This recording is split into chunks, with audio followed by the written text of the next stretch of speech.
Someone who deftly zeroed in on the Biden-Harris conundrum was Nikki Haley, who said this. Kamala is not up for the job, and I will continue to say a vote for Joe Biden is a vote for Kamala Harris. That's who we're actually running against. Let's turn it over now to 2024 presidential candidate Nikki Haley. So that was smart of you to say, and now everybody can see it visually as she struts through these columned armed men, what that would look like. Do you think that's gaining traction, that attack?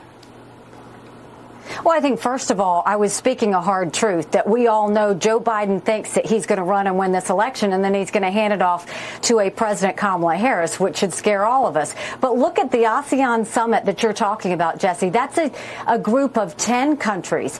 And this is a very important, timely summit because you've got the Chinese military really trying to push through in the South China Sea.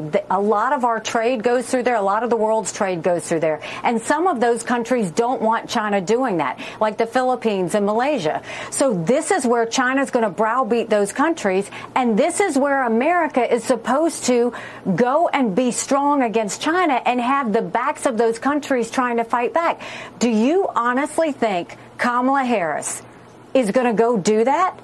I mean, I'm surprised she quit the border job. I never even knew she took it because I've spent more time at the border than she ever did. Do you find it suspicious that the Chinese have wired the Bidens at least $6 million and then Joe no-shows at a summit designed to confront China?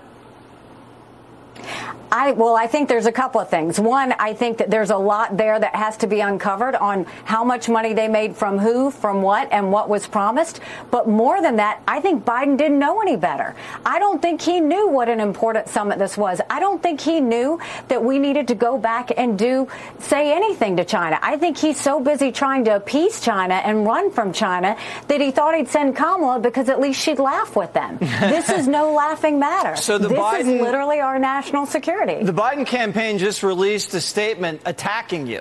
They said you're a MAGA Republican, you got no real plan, you're extreme right. Your response? My response is, then why did your strategist last week say, and it got into the press, that the one person they're worried about in a Republican primary is Nikki Haley? I mean, look, you should be worried. I would stomp all over Joe Biden. I would call Kamala Harris out like I've been calling Kamala Harris out. But everybody needs to know this is really me running against Kamala Harris for president. That's who we're looking at. That should send a chill up everyone's spine. That's why Americans need to care about what happens in this primary. That's a very provocative way to frame it, and it is gaining traction. Nikki Haley, thanks so much for joining Primetime. Thanks so much. Go to NikkiHaley.com.